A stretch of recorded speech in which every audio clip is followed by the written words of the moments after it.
Good. Yeah. You're all upside down.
Oh.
Makes you want to scratch and dig it up. No. truck yet. That's running in today. I'm hungry and I'm tired. I'm hungry and I'm tired. I'm hungry and I'm tired. Let me go straighten this out. I am tired. Everybody and their mom out there getting ready for the 4th. How's it going, guys? Yeah, apologies. I'm just tired. I am very, very tired. Don't even ask. I've been out in that sun, which is beautiful. Light workout. My body needs a lot more sleep. Anywho, let's go ahead and get this reading. How's everybody going? Mike Hill, Sloop, what's going on? What do? Andy Rilla, hey, what's going on? Love it.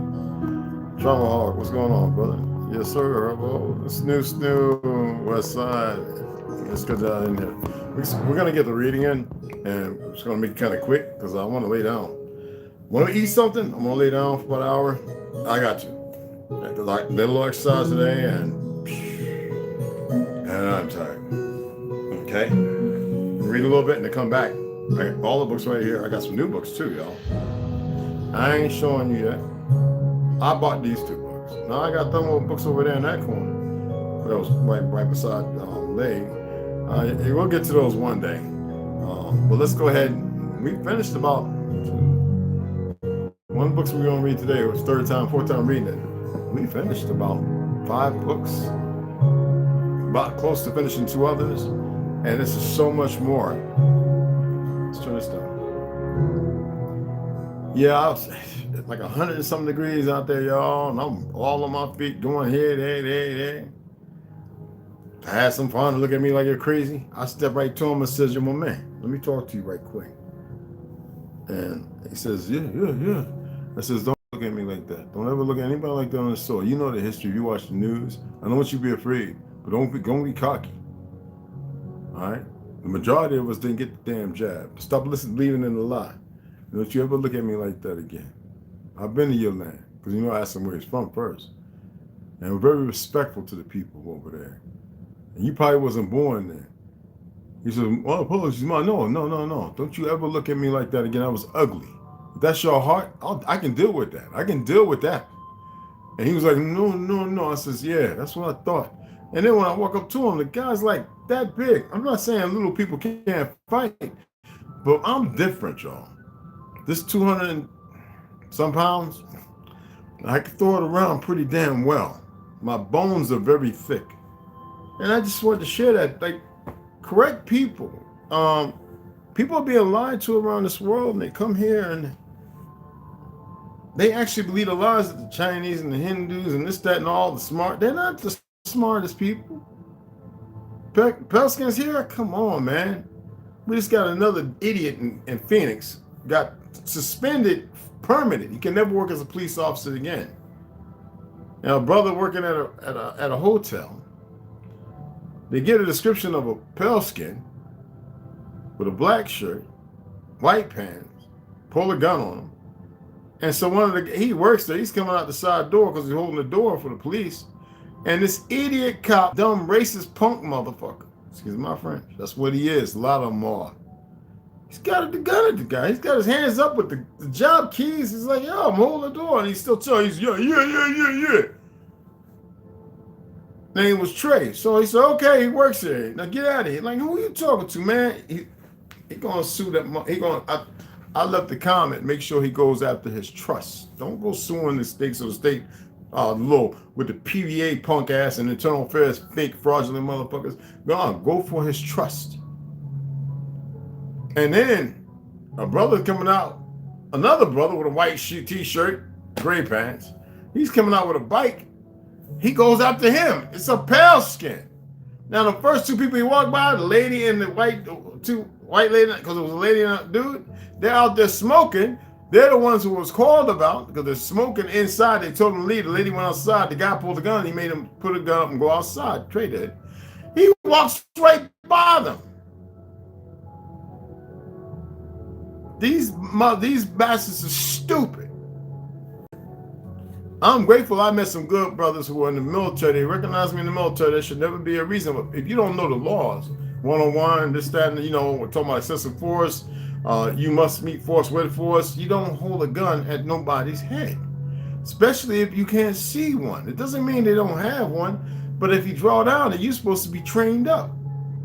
A lot of punks walking around, putting on these costumes. And a lot of these sergeants, a lot of these people in these top positions need to be let go of. They need to be fired. Internal affairs is nothing but a gambit. You only have a handful of them who are decent. And every once in a while, you might get one of them to come out and say what needs to be said. Then the people that do those little meetings in the morning, let's go out and get them. Buck them down. A lot of them are sociopaths. They've been through 5 marriages. Kids can't stand them. They're heavy alcoholics. I grew up with some. I knew some. Peter Barnes. What's his name? Pete? I don't want to say the wrong name. No, not Barnes, I don't think. Well, anyway, whatever his name was. I kind of wrote him out in my history. It's a lot of people, man, bad. But let's go ahead and get into this reading because I'm hungry, I'm tired. I'll make it. A friend of mine bought me some expensive authentic flown here. Authentic Japanese Wagyu beef. I love fat.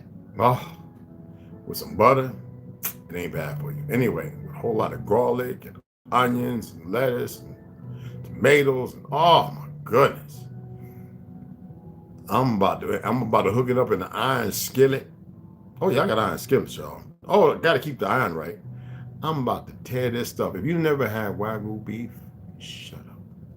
Shut up. I couldn't say no. He bought it for me. He bought me a box of it.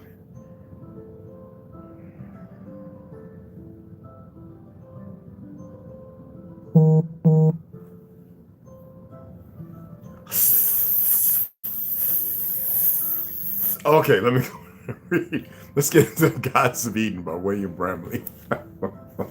Let me stop. I'm being retarded. All right, let me stop. I'm tired. Y'all know it. All right. Whew, nepotism's a mother. Anyway, let's just go ahead and turn this off. All right, let's let us read. No background music.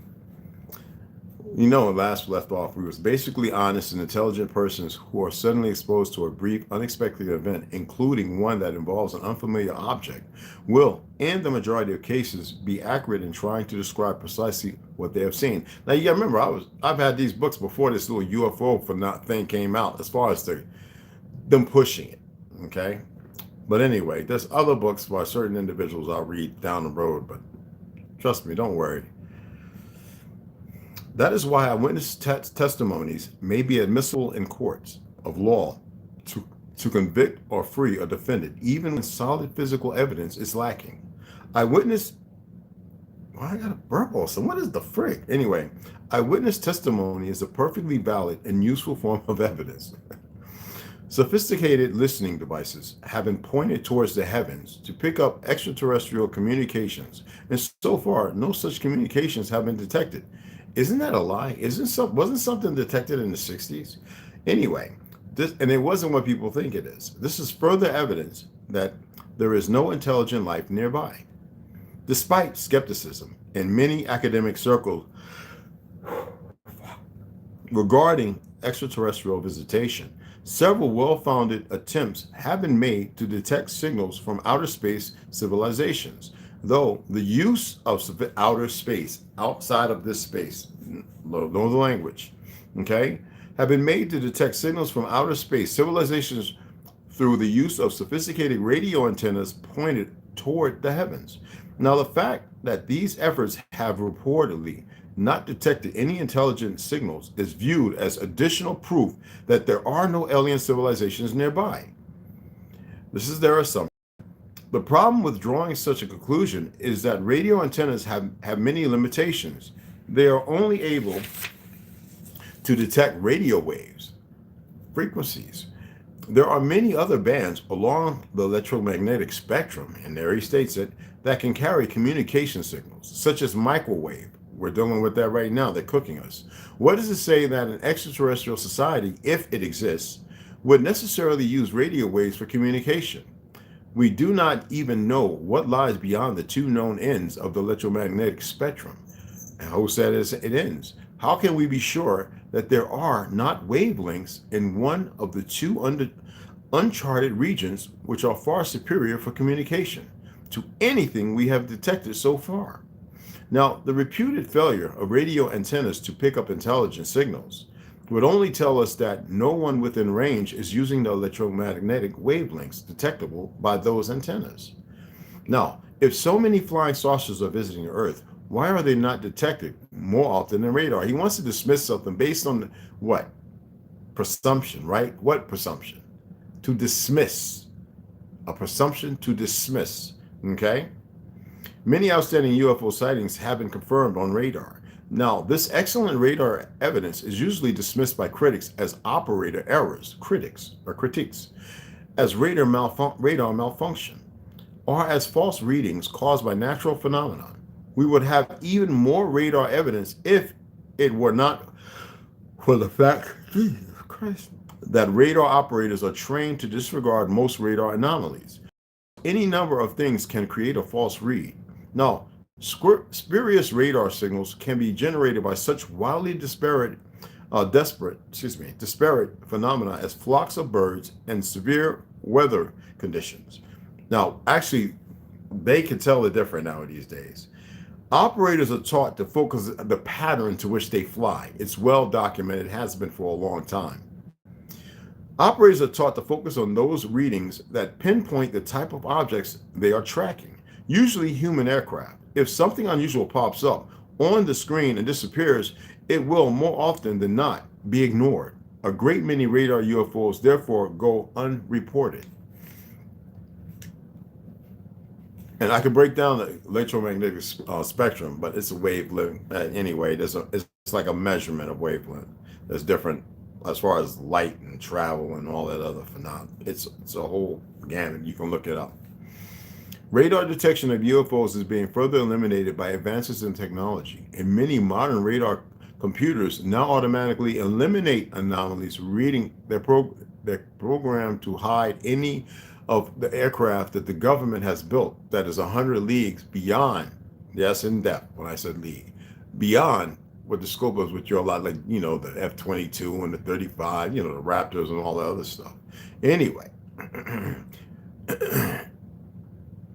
so that they are not even displayed on the radar screen. This makes an operator's job easier, but at the cost of eliminating UFO detection, Mr. Class comments, ironically, one of the several criteria used by radar computers in brackets to discriminate between real and spurious targets would filter out potential radar UFOs, even if they were legitimate extraterrestrial craft flying at hypersonic speeds.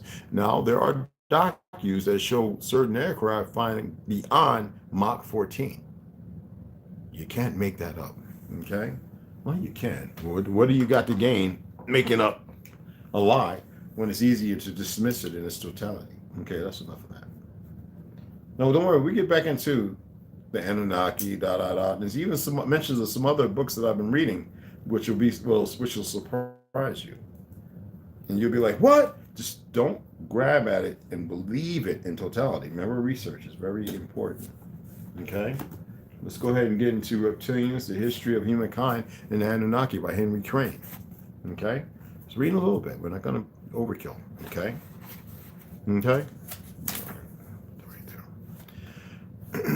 The gold that was mined was transformed. Now, in the pyramids of Giza and a number of other pyramids, South America, up here in North America, they removed those quick.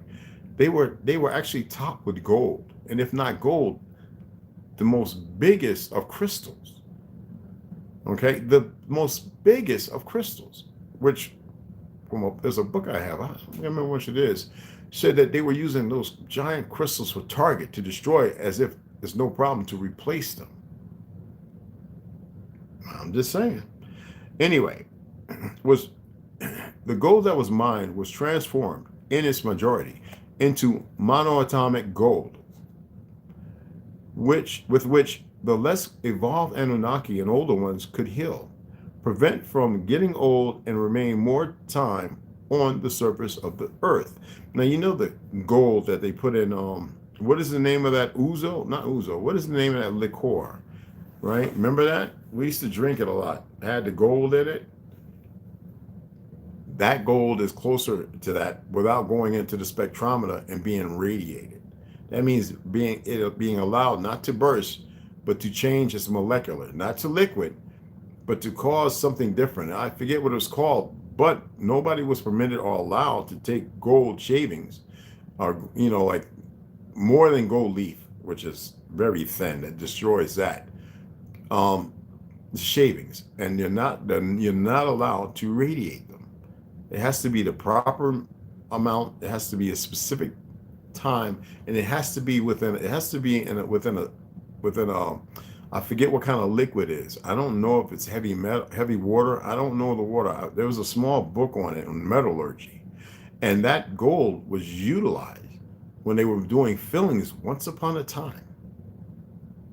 And what they were noticing that the tooth was healing. I'm just saying, look it up. Okay.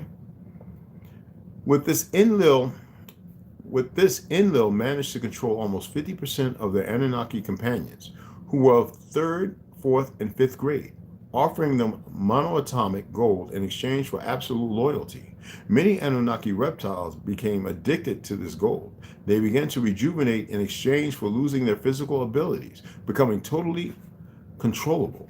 Now, Marduk was worried because of this, since many of his companions were completely zombified. Now, in parentheses, it states, they became addicted to monoatomic gold and to the service of Enlil. But in reality, Marduk was beginning to feel great envy for Enlil, since he wanted to have as many humans controlled and in service to him as possible. So he created a plan to take the power of Enlil and Anu and to remain as the only king to take their power of king. Listen to this, and God of the earth. Now, meanwhile, the 12 humans who boarded from the Atlantic, you know that book I got, right? The 12 what? The Gospels of the 12? Well, anyway, we'll get into that. The Atlantic, in these 370 years, had already formed several tribes, had discovered the fire, and had begun to create basic tools. All this thanks to the previous knowledge that they had from their ancestors or their ancient civilization. However, not having the technology they had got stuck. The population was approximately of 10,500 people spread over America. Something similar occurred with the 15 humans who came to Asia from Mu people. She. They lived much like the Atlanteans who lived in America. They had already discovered the fire, the will, basic tools, and weapons to hunt animals.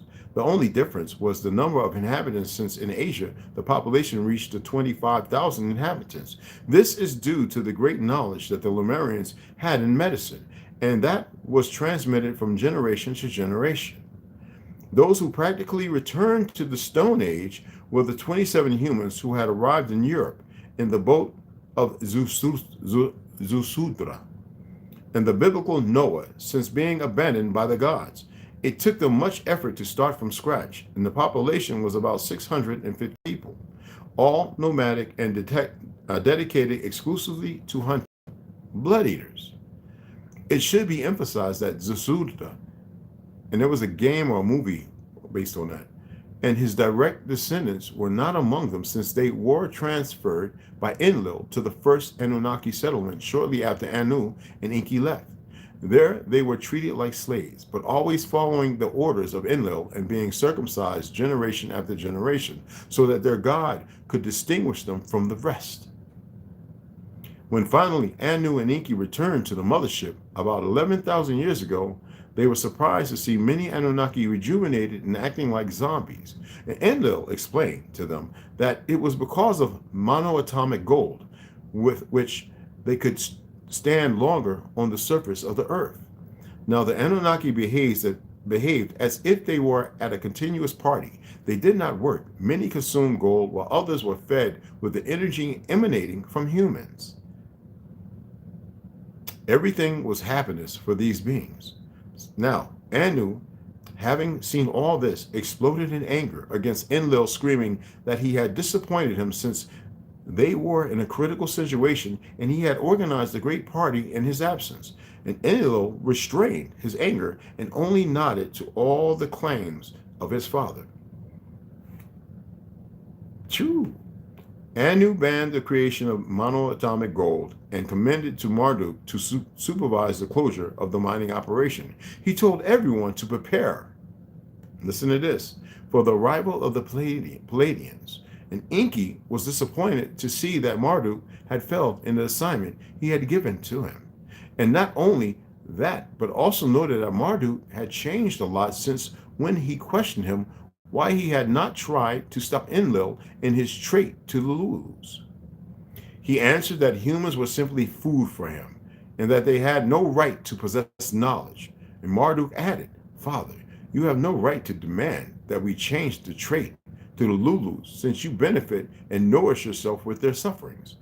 Enki answered that he was right, that he fed on humans because it was inevitable not to feel pleasure with his emotions, detached. But that did not mean that he wanted to have them as mere slaves. Now, Marduk turned around and came back to Earth to fulfill the task that Anu had given him. And Enki realized that Marduk had succumbed to the pleasure humans generated. Also, he realized that he was alone in his pursuit of the evolution of his creation, humans. Now, shortly after the Palladians arrived in a state light extracted from the Pleiades, that is, on the moon, and it took 58 Earth years to calibrate it with the same frequency as the Earth and place it in the same cycle of rotation so that only one face was always visible. Meanwhile, the Carians had arrived on Earth and were surprised that the humans had regressed with respect to their antediluvian predecessors. That is, they did not have the same level of knowledge as their ancestors. So they decided to talk to Anu, and they told him that before a decision was made about the future of humans, they, the Anunnaki, had the duty to put them at the same level of knowledge they had before causing the explosions. Anu, after a small debate, agreed. He commended that the Lulus should be trained in basic matters such as engineering, astronomy, agriculture, construction, etc., so that they could start to evolve. So Enki offered himself to train humans, but Anu firmly opposed this. Enki was being watched all the time by two Anunnaki since they arrived on Earth. It is obvious that Anu did not want his children to spoil their plans again. So the Carians went to the Abzu to visit the interterrestrials to explain to them the decision that the Galactic Confederation had taken to implant the moon on Earth. And in addition, that they needed their help since they needed to stimulate certain land points to synchronize them with the emissions of the moon. And the interterrestrials were not convinced of this decision, but due to the respect they had for their creators, the Carians, they accepted. Then the Carians and the interterrestrials from Earth and the Palladians from the moon base managed to put this artificial satellite to try to raise the vibration frequency of the Earth. But damn, it makes you wonder, right?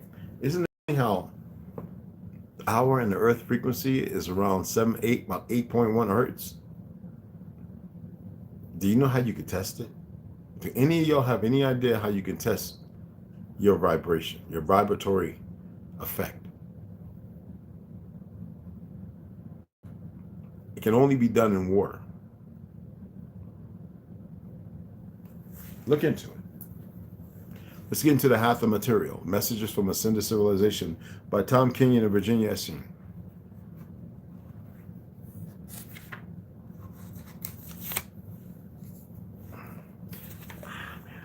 I looking in, I start getting lost, man. All I read and I was doing. So anyway, Virginia now states, have you had relationships with the Palladians or beings from Orion or other so-called outposts of the human family?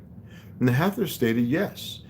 We know the Palladians, the Syrians, the Orions, and Arcturians. We know others who you do not have names for yet. And we say yet because this will change. Excuse me. Since you are becoming a galactic and intergalactic humanity, understand that each of these groups has a distinct flavor or personality, be they the Palladians, the Syrians, or etc. So every cultural group has its own specific bent flavor of personality as they view and operate through the great mystery. And may we say these differences give us sincere pleasure. We are intrigued by the differences, by all the levels of the great universe, and that is one reason why we are so intrigued and in love with humans. So, well, Virginia states, and that's because, well, questions. Well, the Hathors, of their extreme diversity, their differences, their connection that runs deep to the roots of the great universe through their heart, through their emotional being, and yet during incarnation, they find themselves in a paradoxical situation. And what did you notice about when she stated, yet during incarnation, they find themselves in a paradoxical situation? It's through their emotions. Remember, the Anunnaki don't want to feel emotions. It destroys them. Same with the custodians. So, in many ways, much more difficult than those of us who are at an ascended level. Why? Because they live in a three-dimensional reality, and their senses tell them that things are limited, finite, and constricted. Indeed, they're constricted. Indeed, their senses cannot show them the truth of the great universe as we perceive it, because their senses are landlocked. And in this three-dimensional reality, that is, and yet their spirit knows and yearns and is connected. God, dog, quiet, man. Anyway, control. Connected to the great reality of the greater mystery. And that to us is something most intriguing, as if it is for many other beings in other realms. It is something realms. It is something we cherish and honor in humans. Didn't say outer space. Galactic, realms. I mean, come on, people. You know what I'm saying? Now, Virginia goes on. Thank you for that. Could you comment a little bit about your relationship to the solar system in general? You know, we have three smaller planets near Earth, and those we call the inner planets, which are Mercury, Mars, and Venus. Inner. Anyway, and then we have so-called further out physical planets of the solar system. Could you give us any background or comment about the settlements on Mercury or Mars? And of course, you've mentioned your own settlements on Venus, which I presume were physical at one point. Well, the Hathors, yes. As to Mars, you will see remnants of the physical structures that they built above ground. There is something you refer to as the face of Mars. That is actually a structure that existed. There were structures on Venus also, but the settlements on Venus were much older than the ones on Mars, so they are gone. If you go to Venus three-dimensionally, you will see you will see nothing but gases and sand, a very inhospitable place.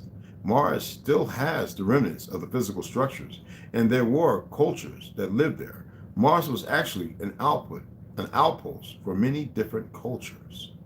Virginia, was there one primary outpost in recent times? Now, this one of how this is going to go into is a long one. So we're going to lock it off there because it's a long one.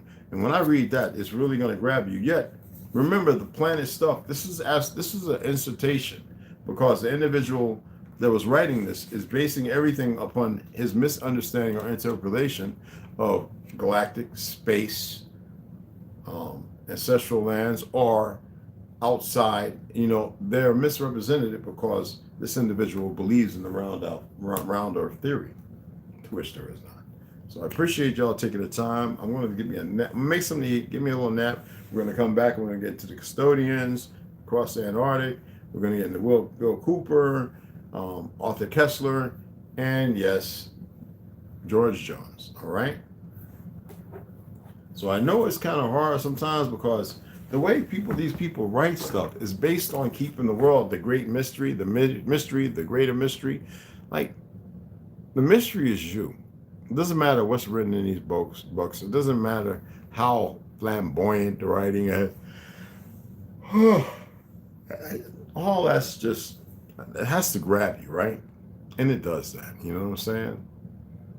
Monetized gold. Yeah, I wish they had monetized gold on YouTube. I wouldn't be doing all this. I'd be chinging it in every damn month. But again, I appreciate y'all taking the time, listen to old head read. And I got to eat because I am feeling it. And it is 2 o'clock. Well, just about. Just about. And I'm going to gobble this damn sandwich. I'm not putting it on bread. I'm just making it, dressing it up with tomatoes, lettuce, and all that, and arugula and all that stuff, and some Carolina Reaper hot sauce. And I'm gonna gobble that down and enjoy it. You know what I'm saying? So again, I appreciate you guys taking the time to listen. We'll come back and we'll do it all over again. Right at 40 minutes. What was that? What was that, baby girl? Nothing but peace and blessings, y'all. Yes, sir. Yes, sir. Mike Hill. All right, let's leave it all, y'all. Okay, cool. What was that? They have anything's possible, you know what I'm saying? Because I use nothing but cast iron. That's right. I'm trying to, and copper. It was not a currency. No, it wasn't. There was plenty. You can pick it up on the ground. There's some places you can too. Gold snaps. That was it, trauma. Gold snaps is one of them. And then they had that other one. Gold snaps. I remember drinking that. That was pretty good. Slaughter. I guess the snaps is like, it's a German. I know it was a German liqueur. Magnetized gold. Anyway, I appreciate you guys. Let me get off of here, man. I gotta go make something to eat. Sit my butt down and close this curtain, this blind, and about an hour rest. You dig what I'm saying? 2 and 1. Uncle Rocky, no relation. Where the white women at?